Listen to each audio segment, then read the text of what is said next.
Game 2. SPR versus Heroes, Week 4. Got some chats. I am just finishing setting up this pro draft, and we will get our show on the road. In the interim, let's get something set. Is this week 3 or week 4? I'm confused now. No, I'll say week 3, game 2. We'll see what happens. Week something game 2. Your game 1 MVP is gonna be Mr. Gerg7, Mr. Commissioner. Yes, Mr. Commissioner. Wait, I have to do my Batman voice. Your Batman voice. Commissioner Greg. Commissioner. Commissioner Greg. Oh my god. Where are the drugs? Oh my god. Commissioner. The best. Commissioner. Where? As an aside, before we get to game 2, I love. Okay. I absolutely love. Badman. Yeah. Like, where are the drugs? Fuckface. Where's Harvey? No. Two-Face. Where the drugs? Oh man. Looks I, like we. I, Oh, sorry. What? we have everyone. Oh, you? I think we're ready to go. I just got the ready check from the captains. I have the draft up. We have Heroes on blue side now, SPR on red side. Last win did go to SPR. Do we have an MVP, Matt? Game 1 is Gerg. Game 1 MVP, Gerg. Oh, my bad. Where's that spec link? I've got the spec link. Here's the spec link. Commissioner. Where is Is that gonna be the whole stream? Is just you like whispering in the background? Wait, he? wait. Kitties. Fun for babies. Oh no. Not for men. Oh dear. What if it was? That would be I'm not going to, but just like, pretty avant-garde stream shit. I love it. tell me it wouldn't be fun. I'm not being. Oh my god. You'd have a. If you go pizza then French fry, you're gonna have a bad. Gonna have a bad time. So we got Alright, the first bands. First bands. A side note, I need that spectator. You don't have spectator. Okay. I'll shoot it over to you. A Nivea band still my still God. respected. How? Still Wait, respected where'd me. you go? You were on my friends list, and now you're not. The hell? Found you. What do you mean I'm not your friend? I found you. See, I put my friends into folders so that I know Oh, who see, I they do the are same and where they are. I put you in my PMA league. Yeah. I've got. Make friends. See, not the Anivia band going down. We got the Siver band. Lots of respect. Zoe band. That's a double band for Gerg, I believe. Pretty rude. Pretty rude. Dodgeball. I don't think we're going to see any dodgeball here today.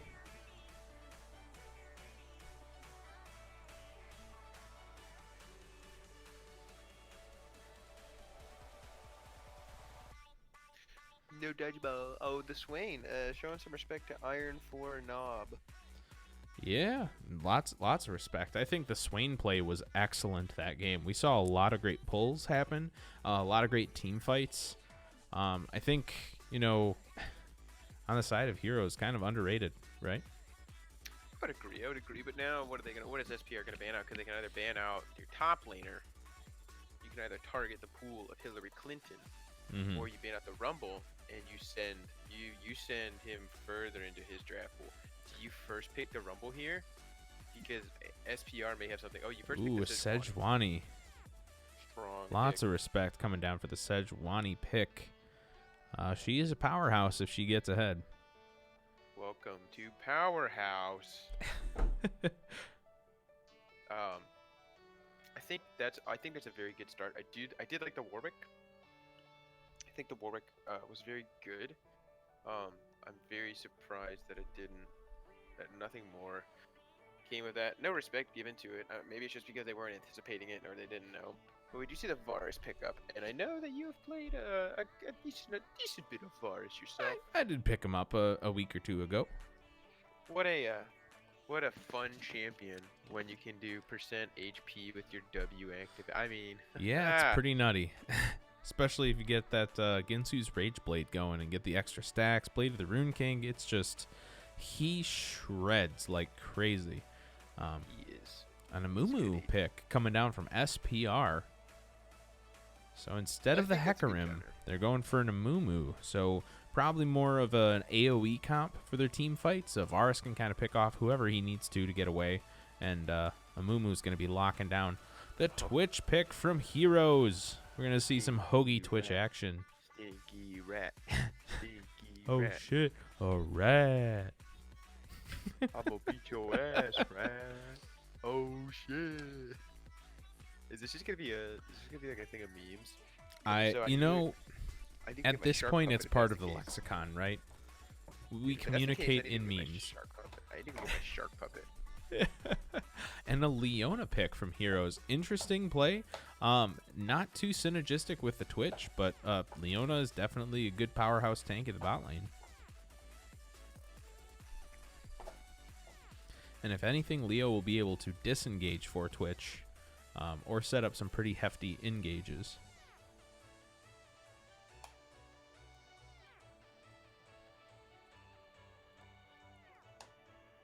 Oh, what are they gonna pick? Ornn. An Is that Ornn. correct? I Is that forgot correct? that. Is it? I'll check the chat. I mean, I haven't seen anybody say anything that it's not. Okay, I'm gonna assume fuck it it. is It's Ornn. until someone says otherwise. Watch it be, Wow. Watch it be Gurg Ornn mid. You know what? That would not surprise me. Although the Lux is free still, which is shocking to me. We see the Zoe ban, the Anivia ban. No respect for the Lux. Maybe they felt it just wasn't a big enough priority. Hello?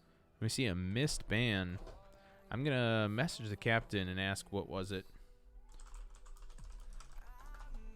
I don't think they can see chat for some reason. I'm not sure why. Rumble. Okay, that was a Rumble ban. Very good, yeah. And then Gnosis. So it looks like we might see another Urgot game.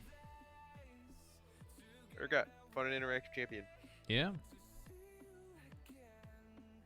But I don't know, we'll see. There's still plenty of time left on this 5-second ban. Oh, Kled. Kled. Okay. Good old Klord. And that is I a think pretty good choice of bans. The Kled ultimate being very similar to a Sivir ultimate with a giant move speed buff for the entire team. And what's normally a pretty immobile team comp, Sejuani Leona are generally pretty slow. Sejuani's got a gap close, but she's not known for speed. Oh, the Thresh Prince taken off the table. I'm a little sad about that, if you want to be honest. Yeah. I love some good old-fashioned Thresh players. Like, Thresh to me is one of the most fun support champions to play alongside like Pyke. But Pyke is just much I more mechanically heartily simple. agree. You just take a hook halfway across the world and in West Philadelphia, born and raised. Oh my gosh. Yeah, dude, it's the Thresh Prince. You know, he's on his way to steal your wife. Yeah. At Lucian. Yikes. Yeah, Thresh is one of the few non-ADC champs I have a tier 7 on. I play a lot of Xerath. Oh, that's a pretty scary comp from Heroes. A lot of AoE happening. It seems like both teams are going for the AoE comps, so I feel like they're both picking from a pretty similar pool of champions. Show me potato salad. It's gonna be Urgot. I don't know if Urgot really works in this comp. I think you just send it to split push. Gnar. Oh, the Gnar was still up. I forgot the Gnar. Gnar with the AoE. Hillary Clinton is quite proficient on Gnar. Yeah, good old Gnar. You take It away looks like one we're Yordle expecting for a support from SPR here. Surprise. We still have a Janna would work really well with their comp. I think an Alistar would also be excellent. Wait, Garen. it's orange support. It's orange support. Orange support. Okay. That's you know, a throwback. That is a Yeah. throwback. It's possible it could be Ziggs too. Unlikely it would be a Mumu, but just looking at the options there for CC as well as disengage provided, I think the idea is for Ornn to be in lane to help build some items. Maybe I'm not too sure. Either that or what it could be is your Ornn is just gonna be a literally a wall for your Varus. You just need someone Yeah. to literally body for the Varus. Because once your Varus starts to get to late game and starts to stack items like Yeah. Let's see. like you start to build items like Runeans, other what are some other big hitters? Ginsu's. You start to stack some of these items, like these really big items, and it's just like it's a little bit closer to EG. Yeah. Absolutely. And you hate to see it. You do hate to see that. So it looks like we're getting ready to go into the actual pick ban now that we've gotten the pre-pick ban out of the way. But now we can probably talk a little bit more about some anticipations for this. You have Garen into Gnar. Mm-hmm. How do you feel about that? Well, I'm not too sure. I'm not sure how the matchup plays out. I know Gnar definitely has the range percent health on his W. There's definitely potential for some pretty decent fights to happen topside. Looks like we're ready. We're gonna hop into that pick ban. I think, yeah, my favor is in Gnar in this situation. Garen has sustain, but I think Gnar wins it. I think I would agree with you. Just on a mechanics matchup, I would say. Oh yeah, I think I absolutely agree with you in that circumstance. I think the more that you get into the game, like the further you keep going, because new Garen hasn't come out yet, like where he Correct. scales with attack speed. Yeah, I think the Gnar is going to be more impactful in team fights. I think really the really important thing is having the team fight potential. Your Garen is going to be good for silencing and locking down, the Twitch if you can get it, but otherwise it's going to be just that. Yeah, I'm looking at the bot lane. I think the Varus versus Twitch. Varus is definitely favored in lane phase. Has way more poke and damage potential than Twitch does. And the Ornn might be exactly what Varus needs to avoid the Leona. I guess we'll see how that unfolds there. Yeah, that'll be really interesting. I think the jungle matchup is gonna be very important. Mumu is very. I think comparability. Your Sivir or not Sivir. What the hell am I saying? Your your Sejuani has better clear than your Mumu, but your Mumu doesn't have bad clear, so they'll be close to pace. But the gap close is much better for the Mumu, and the overall fight potential is better. Yeah, Mumu can close a lot more distance with his bandage toss than Sejuani's short hop can. Sejuani's ultimate is pretty nasty, where she can kind of end a fight or start a fight that's farther from her, while Mumu has to get there first with his Q, if he chooses to engage that way. So they're kind of functionally the same champion in the jungle, kind of like a safe CC lockdown champ looking to end fights or pick up a winnable fight in lane with a gank. Yeah, I think it's probably the best way of putting it, to be fair. So mid lane, who do you favor, Matt? Ziggs or Xerath? They're both so pokey, and it's just gonna be throw a Q, throw a Q, throw a Q. Let me throw a Q. You're right. No, you're right. You throw a Q. I think it's just gonna be. I honestly think what's gonna happen is that it's gonna ultimately come down to the jungle and who's gonna go there first. But I favor, just in my experience, the CC is a little bit more effective with the Xerath.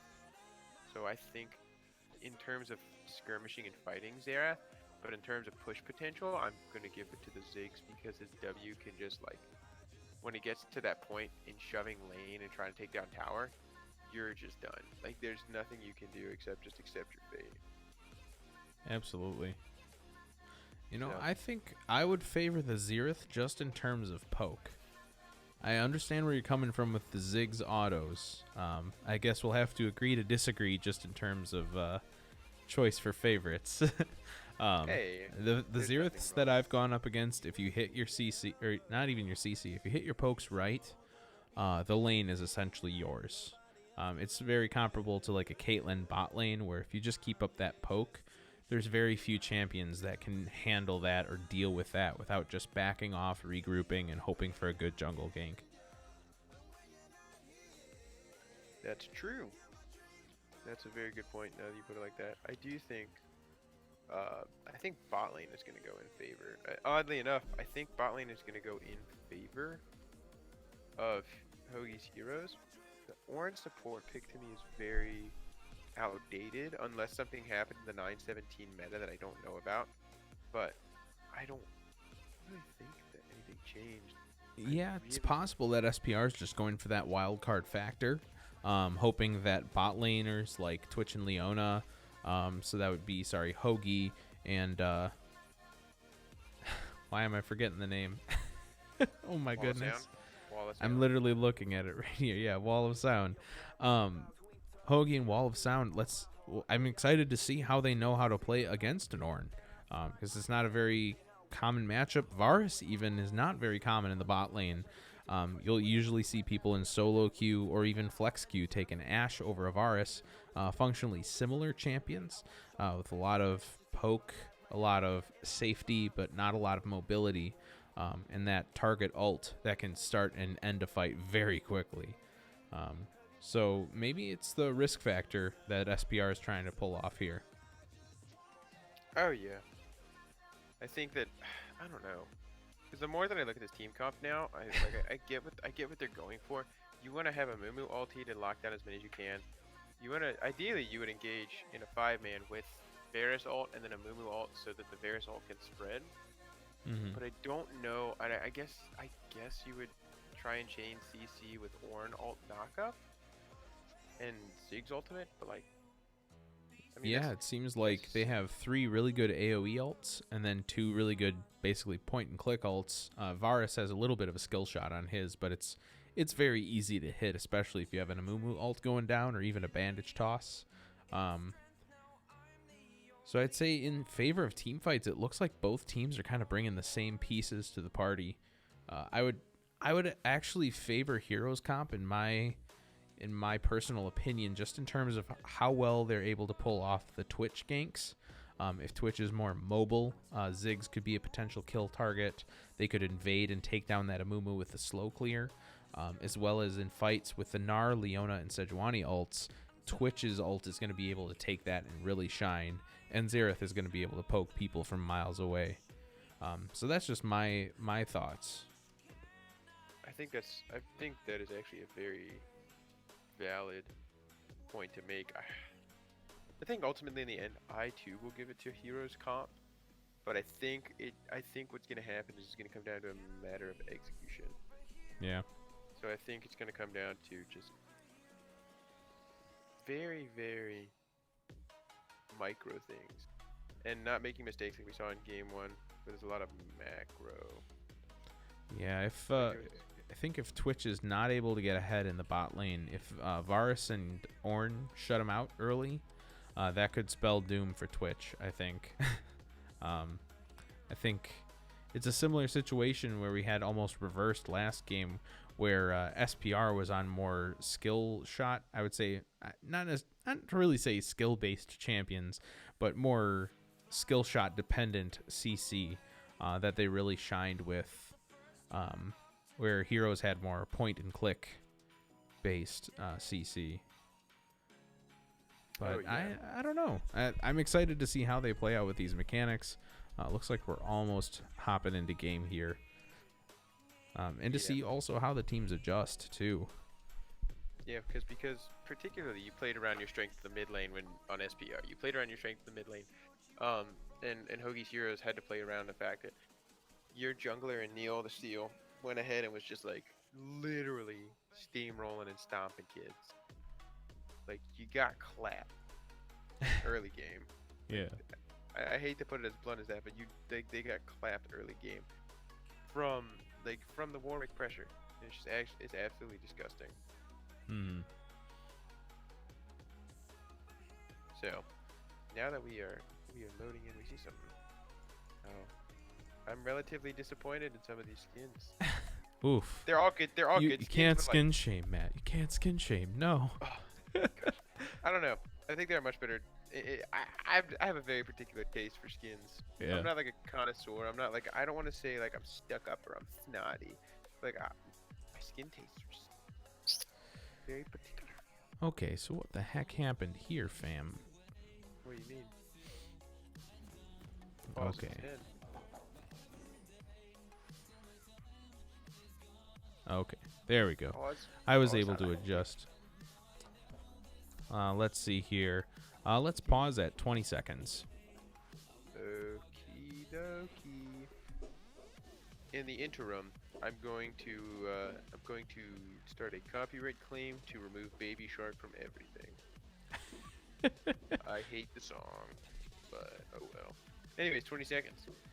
20 seconds. Ready? 3, 2, 1, play. Let's get ready to rumble part 2. But there's no rumble. But there's no rumble. there's no rumble for Iron 4 Noob, so it's a little Yeah. sad. Very sad. We're seeing a potential invade coming down here from SPR with the Borkfius. Do we have a bandage toss? I don't think Borkfius wants to run bandage toss first, but they're definitely positioning themselves. Got the nice 4-1 stack. Mudkips and Hillary Clinton just staring at each other like Fievel goes west. Rip Greg's mana flow band stack. Hillary Clinton is aware that Garen is there. Get some good damage down from Thank God, Iron 4 Garen. Noob. That's Warring Kingdoms Garen. For some reason, I thought that was Desert Trooper Garen, and I was like, oh, I have that skin. I have that one. There was like a random. Oh, bruh. We're seeing some Bruh, massive the ping spam here. Flash. Yeah. Uh, Someone just Borkfius burned Flash. oh dear. Yeah, look at summoner spells. Holy Bruh. cow.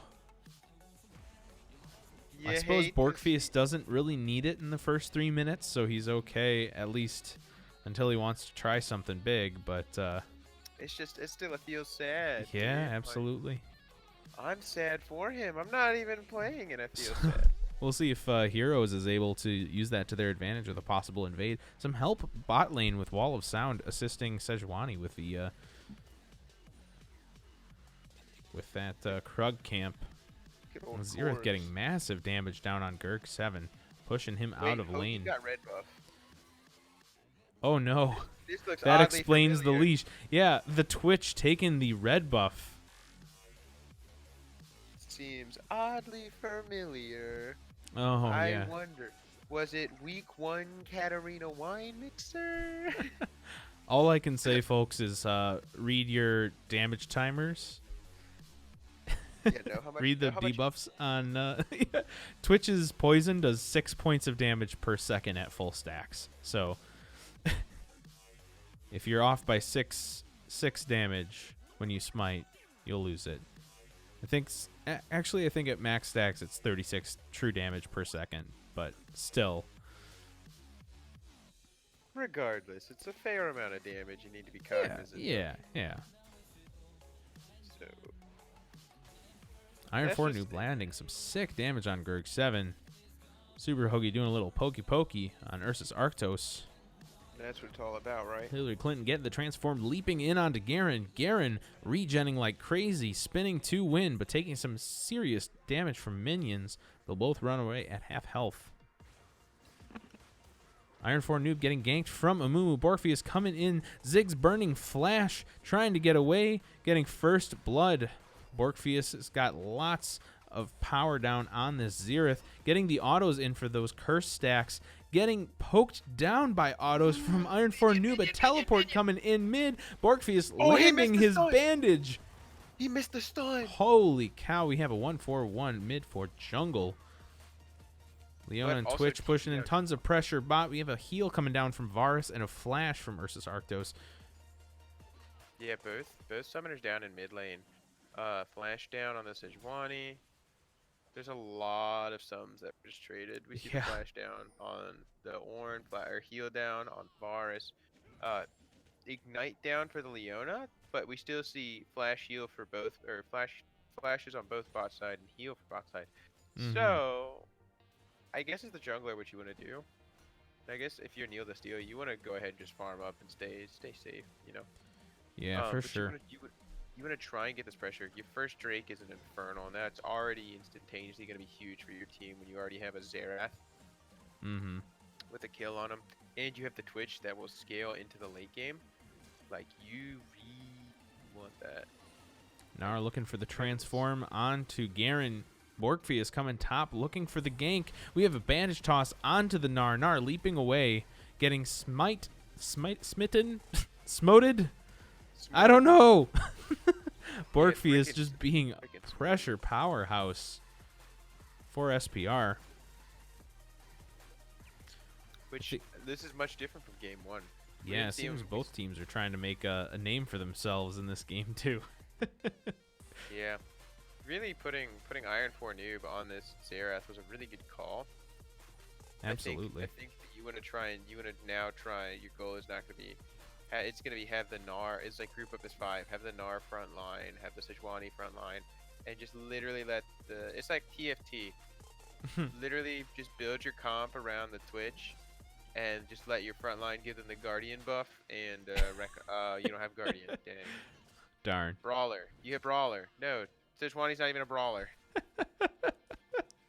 You get nothing. Okay, so we'll give Twitch Knight's Vow, so he's a knight, so we'll at least have Knight easy synergy. Peasy. Yeah, you get the nice easy. And then we'll also give him Frozen Mallet, so he's got the Glacial synergy. Oh, see, big brain plays. Big brain. Plays. It's big brain time. Big brain plays in the TFT world. But now that the red buff is down, Hoagie's farm looks significantly better than the Varus, you know? Yeah, it seemed like that early skirmish really played in favor of Super Hoagie and Wall of Sound, pushing out Ursus Arctos and Packer diehard into turret, letting those minions bounce back to them, gives him that amazing creep advantage. Looks like Varus is coming back, and we've got Neil the Steel coming bot side looking for a gank. He does have Chilling Smite available, but no flash nor ultimate. Correct. So that's rather unfortunate. We do see the top side, both solo lanes hitting level 6 already. Jungle, the Amumu's level 5. Bot lane has, bot lane's pretty even, but I'm very curious to see how the rest of this bot lane is going to play out. Your mid lane, you're about a wave up for the Ziggs. Dead even in the top side. Jungle has a little more CS. Then again, you can't have this matchup where the Amumu starts to steamroll you. You get behind in both CS and lane pressure. You can't take both of those L's. You can only take one L. Yeah, and notice mid lane Ziggs did die. Xerath got the kill. However, Ziggs is actually right even with him as far as gold. They're both at about 2,500. So he's putting that farm to his advantage and really climbing his way back into the game after that first blood. Yeah, both the farm and the assist. The assist is about 500. Maybe? No. Might be less than that. I don't know. I think the value of an assist is like maybe it's not 500, because 500 is what you get for a kill. Borkfi is coming with a huge invade. Neil the Steel dashing away. Borkfi has taken that crow camp. Iron 4 Noob looking to pressure that invade. Some support coming up from bot lane. Nothing happening out of it, though. We are seeing the Gnar just give this Garen the good old Volby special. Yeah, those percent health procs on every third auto attack from his W. Also procs off of his Q, so he can attack twice, throw a Q. The boomerang will hit on the way there and the way back. And each of those will proc a stack that once it pops 3, I believe does 12% health, if I'm not mistaken.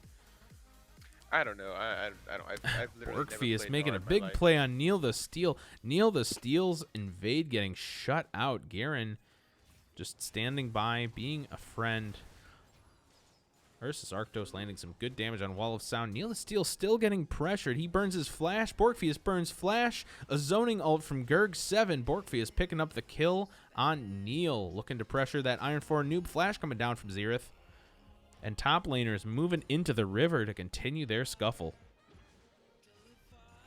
Gosh, that was a lot of clap, clap, clap, slap, slap, Oof. slap. Oh, My and the blood's Amumu's flowing. here.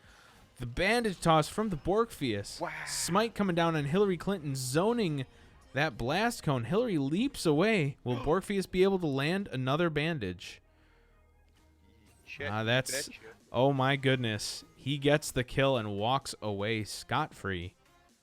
That's what we call the Chet You Betcha. That was a beautiful play by Amumu. A bit of a scary chase. That's a very risky position.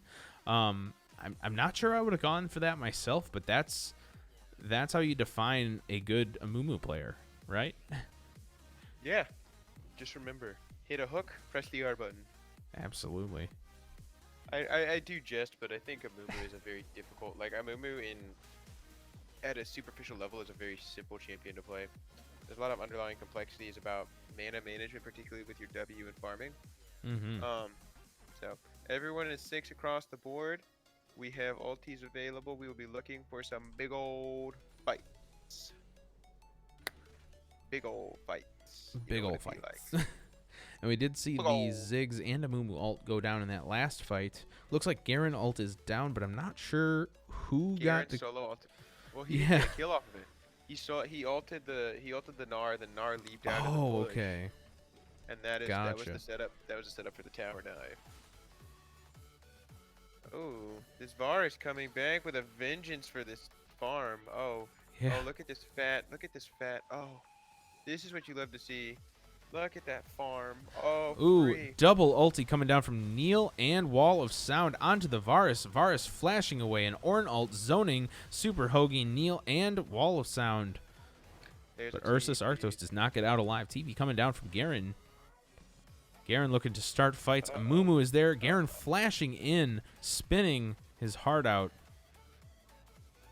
You have no ults on anyone but Amumu bot lane right now. Amumu looking to make a big play if he can, but no minion wave to support it. I think they'll be able to just take Dragon and leave. Yeah, one of the really interesting things I want to point out about that fight is and this may be hypercritical, the timing of the chain CC. Your Leona stun lasts a little bit longer than you think, so you shouldn't have initially, if you're Neil the Steel, you see the Leona ult go down, as soon as you see him stunned, wait a second and then throw your ultimate. And that was part of the problem, is like you immediately hyperstack your Amumu CC. getting the catch out on the Leona, dropping his ultimate. Garen moving in. Leo flashing out. Ursus Arctos flashing in with a dash. Will clean up the kill. And Borkfius still going hard after the Twitch and the Sejuani, getting those red buff stacks on both of them, getting the burn damage. It's exactly what they need. That was a huge play. Lots of pressure mid. We have 5 people mid taking down that turret. That'll be a lot of map control loss for Heroes. So yeah, this is game 2. This is where this is the pop off game for ye old Borkfius. He That's had just, that rough game as Hecarim last game. He was very impactful. I will not disagree there. Just wasn't able to quite pop off KDA wise. But he's definitely showing up this match. And we do see mid tower traded for top. Looks like the Gnar is gonna be in the words of Fairy Godmother from Shrek 2. Gnar is gonna be the hero that's holding out in the morning light. He's gonna be strong and he's gonna be fast. Oh and my he's gosh. gonna be fresh from the fight. Wow. The throwback reference. I know. I was there. Yeah, I you're- literally was just sitting here thinking about Shrek, and I was like, I need a hero. And then I started singing. It's Hoagie's Heroes. Oh, if that's not like their team theme song, it's wrong. Yeah. Yeah, you're completely they right shall with that chain CC, though. I saw the same thing with them both landing the chain CC at the same time. Actually saved Varus, where he was able to flash out of that, even though he was he ignited? I don't think he was. I don't That think the seems Varus too was recent, ignited. and Leona's got ignite up still, so Yeah. something was happening. Side note, I want to shout out chat real quick. Bowser the Harvest Goddess type. That was a beautiful reference. Giant, look at that. They stacked their ultis perfectly there. Twitch ult coming down right after the Sejuani, then Leona ultimate, one after another, cleaning up that Ursus Arctos. He is just taking a beating today with the Lux ults game 1, and then these, Wait. Ursus, wait, no, what do you say? My brain just exploded. that was a Morgana. That was Wall of Sound. That was, okay, my bad. Yeah. Wall of Sound is piloting this Leona very well. You know, I'm curious as to what stopped them from playing this game 1. Yeah, they had the Twitch available. It might have just been a desire for a certain comp with whatever comp they were going for game 1. I'm not too well versed on that. I don't understand team comps. I play what's fun. I play Thresh. Yeah. I play Pike. I play Blitzcrank. I play Nautilus. You get a theme. I'm a hooker. Yeah. Oh dear. Hey, I'll be here all talking about my really bad ones. Versus Arctos clearing out some wards. Leo getting a delicious Zenith blade off and some poke damage from Twitch. They're able to clear out that little ward. Yeah, it was a max range Leo E, which is really disgusting to hit because like the hitbox actually narrows as you get to the tip of it. It's not as wide at the final tip. It's actually a little more like flat and narrow. That's what she said, but Oh. ooh. Welcome to my 5-year-old humor, everyone. Yeah. But nothing but the best for PMA LCS. Dude, honestly, it's a little weird because like just I feel very young, like with everyone I've talked to and met. Yeah. With some exclusions. I know some people are still here and still in college, but I just like personal note. I just recently graduated, and there's a bunch of old people that I've apparently talked to, like all these 25 and plus. So I was like, oh, yikes. Borkfie's coming in missing the bandage mid against Xerath. See a question mark ping coming down from Heroes. Hillary Clinton getting some great trade damage on Borkfius. They got to watch the counter engage, though. Giant ultimate coming from Neil the Steel. Good shutdown gold off of Amumu. Neil the Steel is just farming, trying to get back into presence. Doing great work bot lane. 10 CS. We do see the 10 CS up and 3 assists vice the 3 kills for the Amumu, which it's about, that's about maybe 500 to 600 gold difference. Ooh, Giant Varus ult coming down. Ursus Arctos with the charge. The Ram shuts down the Twitch. That is insane damage. Holy cow. That's what we call getting rammed. Neil the Steel showing up just a bit too late and one ult short to be able to help with that fight. Hillary Clinton and Mudkips playing opposite day topside. Get him. Nar, do a flip. Do a flip. And Packer Diehard doing an excellent job of staying ahead in farm where he is down in kills versus Arctos picking up those kills. I think just with the collateral damage, Varus has very interesting damage layouts where he only really does a lot of damage once he gets those procs off of his W. So, an interesting thing I want to point out, and this is absolutely ingenious from Hoagie, is we see the Quicksilver Sash pickup very early, and it's going to be a very early Mercurial. But at the same time, you need to have that as an AD, particularly when you're playing against an Amumu. With there's the Bears ultimate. I don't think there's any other displacements on their teams, but like those two were really huge. Well, and Amumu ulti, and Amumu bandage. 2 ultis and like the bandage are significant enough for you to get it. And we are looking to see some action around the bot side. We see the Amumu looking in to maybe throw a bandage, but it looks like they're just gonna give up the tower. It's a pretty smart move on the side of Heroes. I would not want to hold that turret. Even on a 4v4 scale, I think just if they're paying attention to ult cooldowns, it seems like a lose-lose situation. Yeah. Borgfeast looking for the steal. Xerath playing down some nasty damage. Double ultimate down from Amumu, but he's too far from his team. 3-man ult by Gurk7. Looking to disengage on the side of SPR. They lost their jungler. They lost their AoE ults. They are looking to play it safe if they can. Trying to escape that 4-man bot side. Well, you say that, but they have 2 Infernal Drakes. They may actually be using this as a clever, like, ploy That's to try true. to actually bait Did you them see how in everyone and just kind of skirmish it dispersed out. there? Yeah, they may just try and skirmish it out, honestly. Yeah, SPR definitely played that fight very well with the disengage. You look at the warding that they have available. They had a lot of exits there, and they really played it to their advantage. HIROS picking up the mid turret as a counter for the Amumu kill.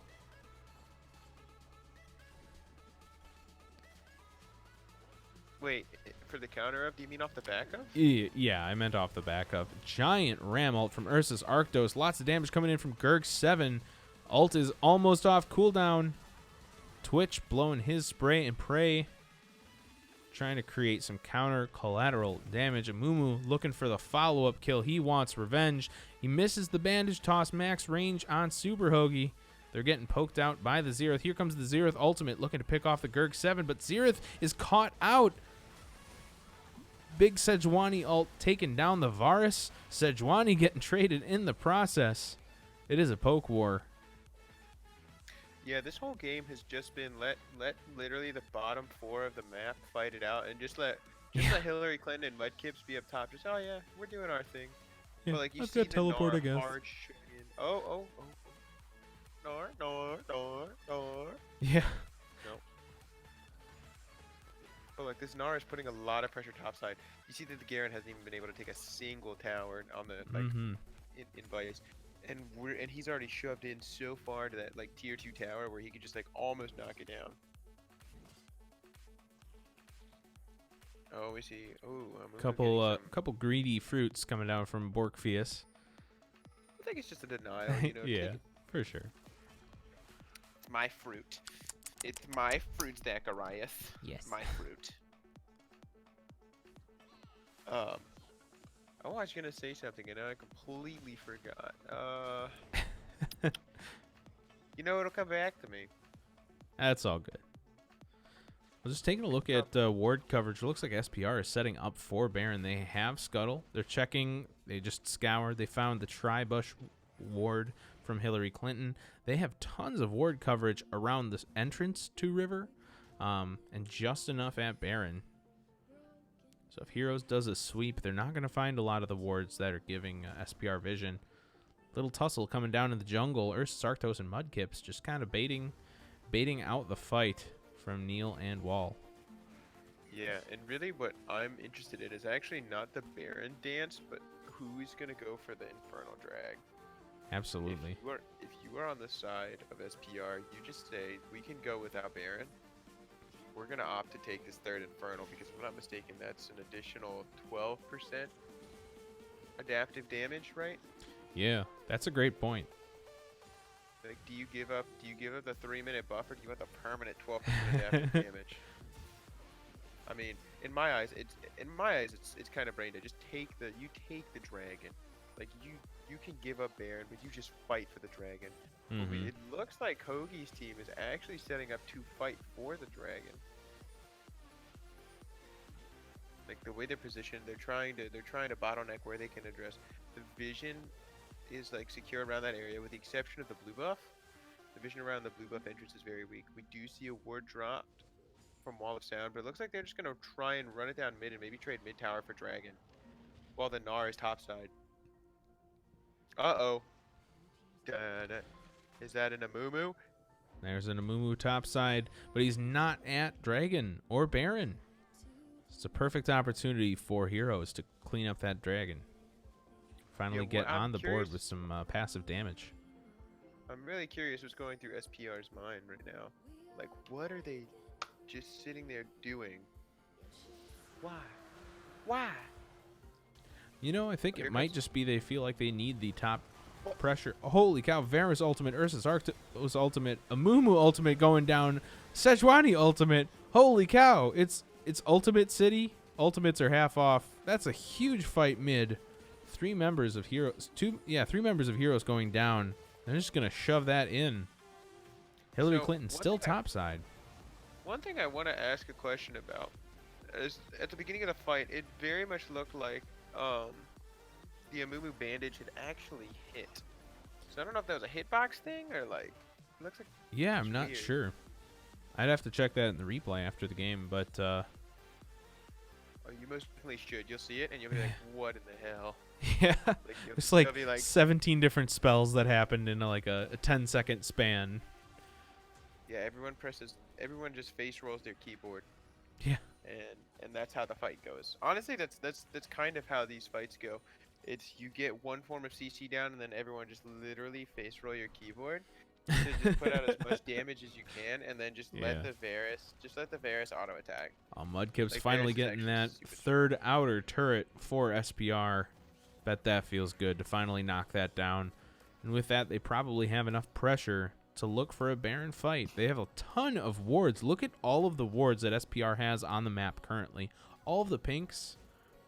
They're all very defensive though, which is extremely, really interesting to me. yeah. It's good on the top side, particularly because you're so far behind. Like as the Garen, you are so far behind, so it's really good to be like, hey, I need this little bit of extra help. Blancarini. Yeah, might be a big fight happening here. We have a couple ults on cooldown. Sorry, one ult on cooldown. Everything is dropping. AoE ults everywhere. That is 2 kills for Heroes. With that, they're going to look to Baron. Everyone on the blast. Oh, Twitch out to dry. So the only thing I'm going to say is you're allowing a Ziggs to split push, and with like how much DPS a Ziggs can output on a turret, this is very, very sketchy. Yeah, it's a questionable play. Honestly, I would say leave Neil up to push. Leave Gnar up to push. Send your 2 deeps and your tank back home. Set up for Baron at another time where you can either clear out. Hacker diehard stole it. Oh my god. So Ziggs is now pushing with Baron buff. Look at all of that damage, that huge wave of minions, and also no inhibitor mid. That's twice. Send someone to my apartment to make sure I'm okay, says Neil. That's actually like, that's so unfortunate. After this game. That's 2 stolen Barons. Yeah, and back-to-back like, games. Lux ulti Varus Q, like these. Oh my god, you must feel like I can't imagine how Neil feels because that's just rough. Like you hate that's an actual Joe you hate to see it. Like as someone who played jungle for a little bit, whenever I got an objective spawn, I felt really bad. Fun fact, I used to be a Nocturne one trick in the jungle, baby. Fun times. And then I tried to play Nocturne support. Yeah. Oh dear. We should whip that out this week. Can we not and say I did? Yeah, that's fair. We've seen Heroes trying to retake the map a little bit here. Pretty dark side jungle. Not a lot of wards. A lot of ward vision around Baron and top side. You can see where their priorities are at. Amumu looking for the gank on Hillary Clinton. He's moving in. He's hunting. We have a pause. Is everyone okay? Oh boy. Oh boy, what's happened? I'm not sure. I don't have any comms from the captains. No details. Yeah, no details. If you want to message either Super Hoagie or Mr. Mudkips and see what's going on.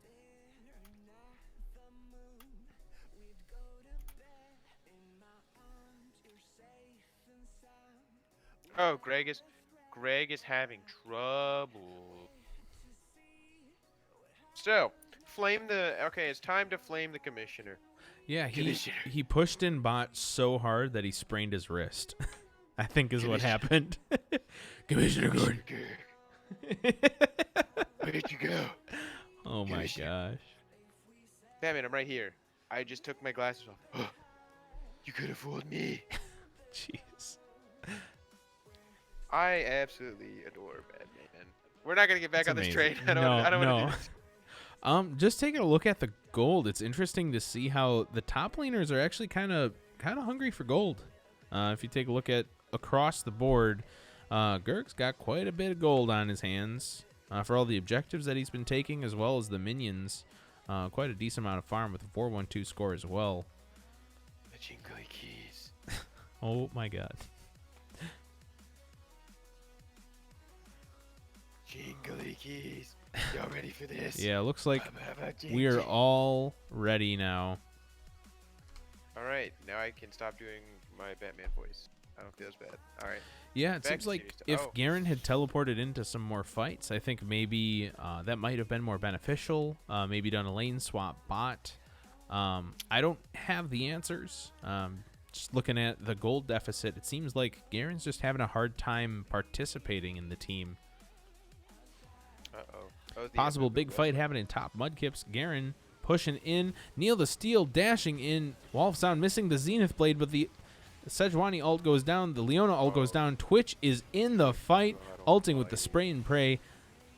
The Ziggs ult comes in and hits, but is not enough to save the team. Meanwhile, Varus and Amumu splitting right down mid lane with the Baron buff. Will they be able to push out an end here? Tons of damage coming from Varus. Varus backing off. A Ram ultimate from versus Arctos. Oh no, that's so unfortunate. So much damage. All they got to do is hit that Nexus. Packer Diehard sitting in the back, free farming off of the Leona, taking that kill, and they push out that turret. Sorry, that Nexus. Well played by all. Holy cow. Yeah. There's like 3 big fights that entire game, and they all happened in like a span of 7 seconds or less. You know, I love it. It's what you want to see. So now we're on to the next important question. Yeah. Which is Game 2 MVP. I think I know who you're going to say, but I want to hear what your thoughts are first. I think it was Packer Diehard, not Ursus Arctos. My vote is for Packer Diehard because before the Baron steal, Heroes had the game. That's my firm opinion. They had the map pressure. They went for that Baron play instead of responding to the Ziggs bot lane. And because they went for that Baron play, Packer Diehard saw that happening, stole it. And that in itself allowed Ziggs to push bot so hard. They already had the mid inhibitor, so that those two decisions, like in that split second, capitalizing on that was huge. You look at the positioning, the safe farming, just very clean play. Yeah, I think it's a valid point to make. I'm going to argue for, again, I'm going to argue for the role of Orpheus. Yeah? I think the early game pressure applied by the Amumu to allow certain individual lanes to try and get ahead. He didn't really pay attention to Mudkips, which is fine because Mudkips was just like, I'm just going to get shoved in. Whatever, I'm going to lose this matchup. Paying attention to your other lanes and letting them get ahead was really what you needed.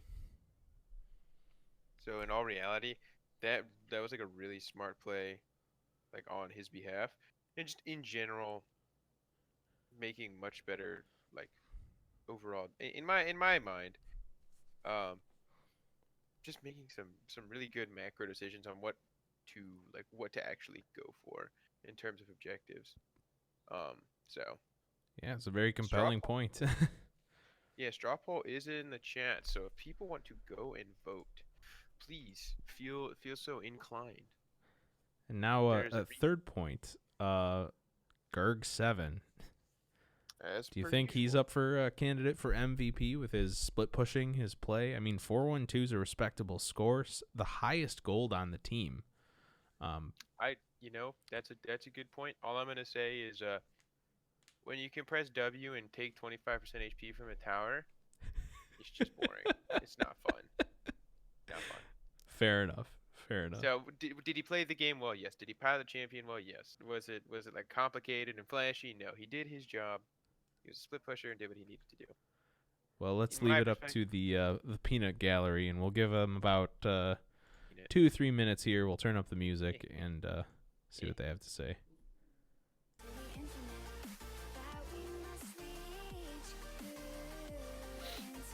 That we must reach into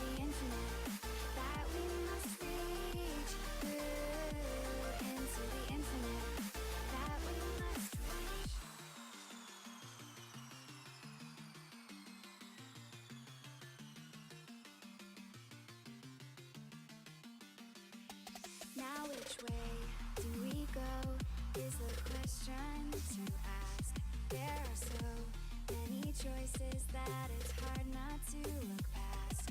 What is real and what is fake, and the risk we have to take. Will we know what is throwing up our balance? We're trying to find ourselves without the defining words. We can no longer hold on to what only makes us hurt.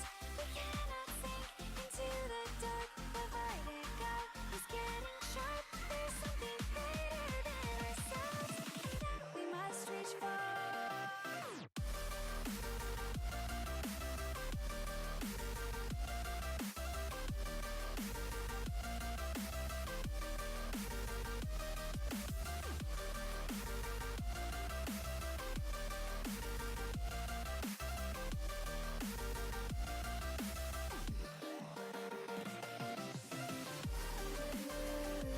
Into the infinite that we must reach.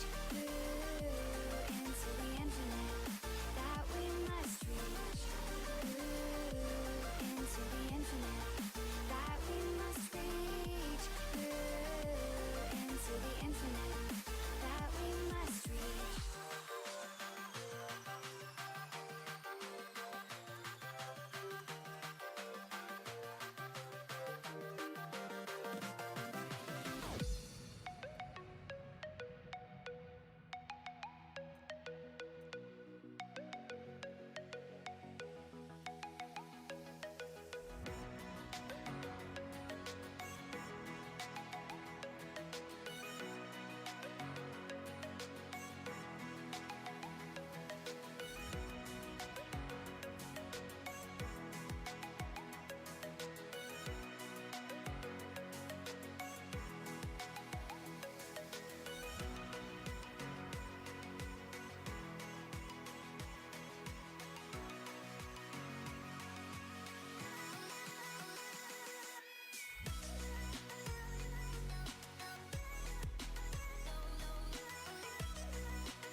Daboo.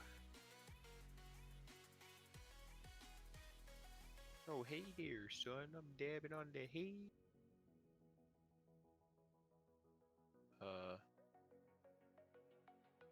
I guess they know. I'll send them a message.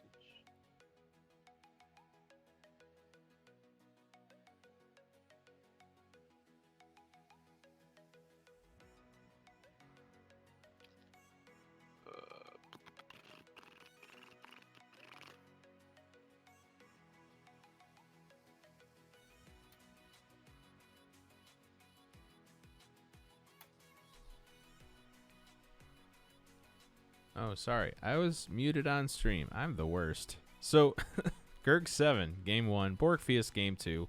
Hop down and Player of the Game 3 for this exit interview. Whoops. I just sent a You message. hate to see that. Hey. Hey. Hello. Hello. Congratulations. Thank you. I'm gonna mute the stream so I don't hear echoes again. Aw. You wanna hear echoes through the night. So the sound's so nice you heard it twice. That's why I'm a theater major. Coming in 12:35. Anyways,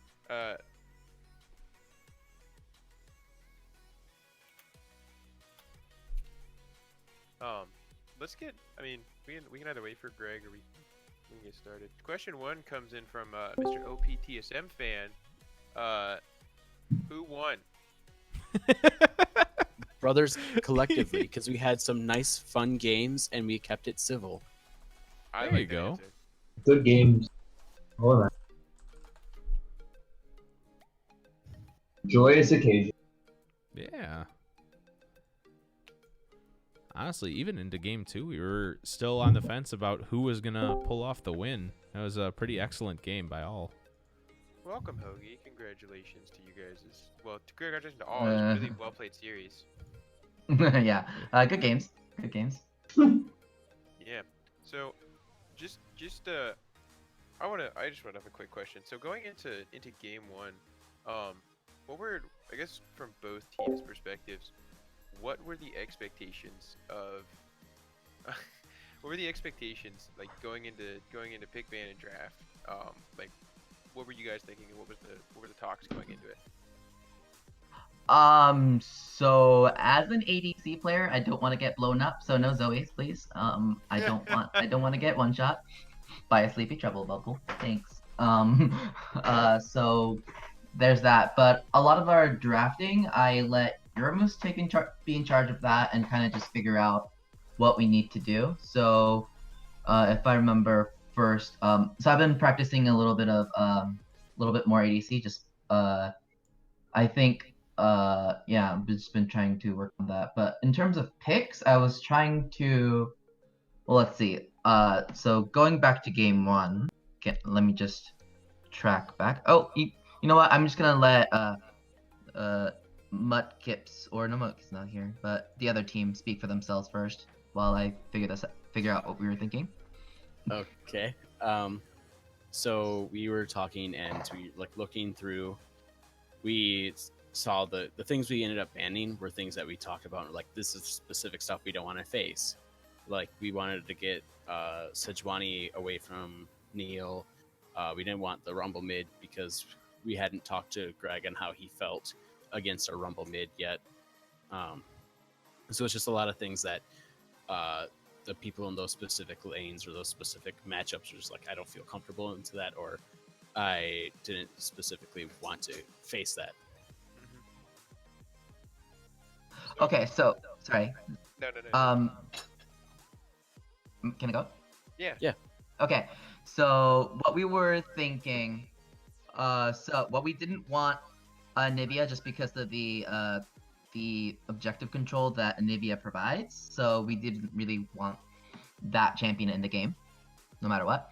But for the first game, we kind of focused our first round ban towards ADCs just to get a little bit outside of the comfort zone. But obviously that kind of didn't work. Well played, Packer, by the way. But I felt pretty comfortable with the Sivir Kaisa matchup, which didn't turn out as fabulously, but that's okay. We were trying to get some CC, get some comfort picks in there with the Warwick and the Kaisa and the Nautilus for the hard CC. So we were just kind of trying to think about comp wise and then kind of ban out what might cuck us. And I didn't want to see Zoe, so we banned Zoe. Yeah, and I know that I know particularly that Gerg has some experience on the champion in many different roles, i.e. mid lane and, if I'm not mistaken, the fabled Zoe support. But if you wanna speak to that, You mean the superior lane for Zoe's? yeah, the superior Zoe. But so after pick bans, and obviously each game played out differently, I want to talk first to you, Borkfius. You had a very heavy change of pace from game 1 to game 2. Your game 1, your Hecarim was seems like a very much like a good, like a very comfort pick for you, where you're like, oh, I know this champion. It's really fun. Like, honestly, for me, it's like Thresh. But there was just like a change of pace, and I'm assuming that came with like a lot of the disengage that they had in game 1, and you expected to see some of that again. Is that what kind of changed that, as well as your mentality of what the team was focused on? Because game 1, it seemed like they were just like, all right, we can do a 1-3-1 or a 1-4 and we'll be good to go. But we really just want to let Borkpiece kind of feel out the map and just run around and let him, do him. But when game 2 came around, you guys had the freedom to just be like, hey, we're going to lock down like one person and just blow him up. So for the game 1, I'm just literally like a free range pony. I just like to go where I please. No, we were trying to go with the comp, having a Sivir was gonna be Yumi, but we decided to go to Morgana instead. and that's where it kind of we were planning on doing that, and then Warwick Neil doing what he should do, and why Hecarim's lose to Warwick's is just invading my jungle, Oh yeah. and that's why I didn't exactly get to be as tempoed as I normally would. And then in game 2, we had talked about like, all right, we not that Sejani's not worthy of a ban, but we talked about what things I could play to counter her, and like some things like Amumu is also a comfort pick for me. So it was just I can do that. I can fight against her and like be able to do things, and also just the fact that Hoagie had red buff level 1, or I guess his level 2 then, that I felt really put Neil behind, so I was able to punish him more.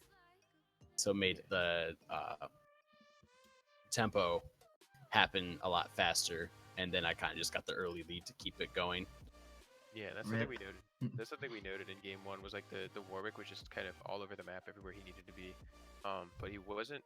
Interestingly enough, the Warwick took advantage of certain things, but didn't take advantage of the fact that like Gurg was kind of shoved in a lot as Lux against the Swain. Sorry, I almost said Scion. It's not Scion.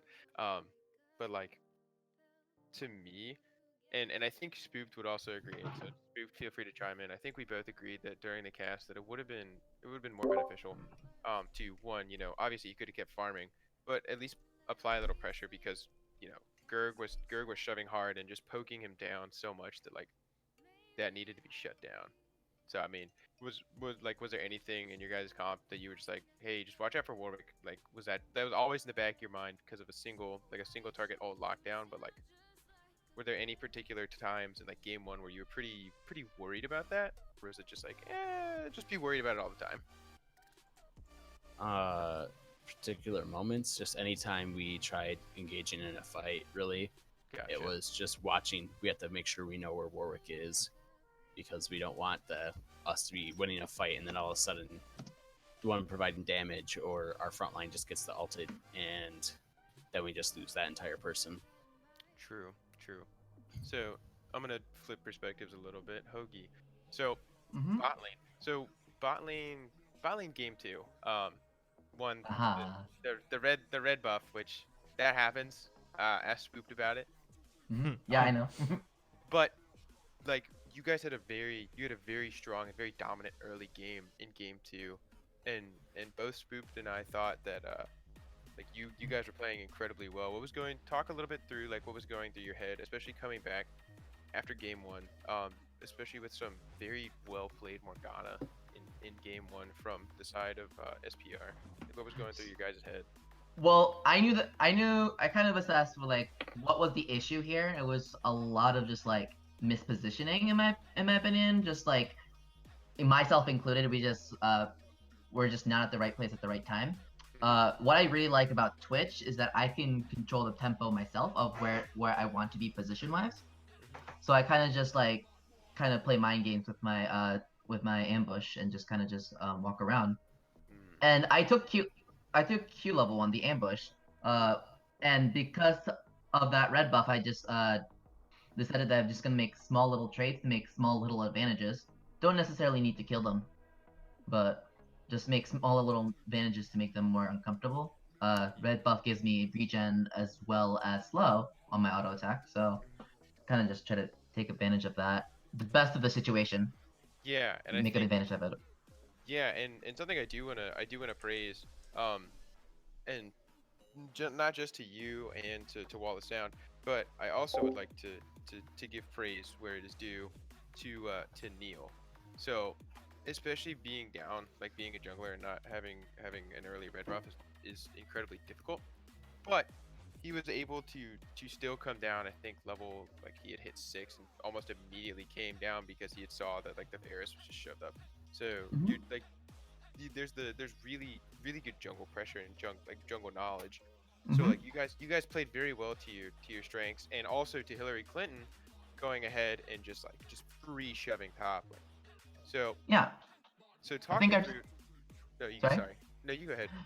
And I do want to say like I'm pretty proud of our team just to be able to like keep a fresh head and trying to be able to like figure out like, hey, this was our weaknesses and we just need to accept that, and we just need to work on it next game and kind of just take it as a building experience, you know. Yeah. So I think I'm pretty proud of our team for being able to do that. I like to keep ourselves or make ourselves a tilt-proof team, so we try to be tilt-proof and we try to keep an open and positive mindset. So you know what? That's how we went in game 2, and I think it went well for a little bit. Oh yeah, I think up until I think the turning point was the Baron was the Baron play. Yeah. And Mhm. you know, that's just rough. That's a exclamation point, Joe. You hate to see it, but at the same time, like I don't really think there's fault on either party, because it's just like you see the Zig split pushing, so it's like you either send someone back and deal with that and peel off the Baron, leave one person there, and it's like, well, what can I really do?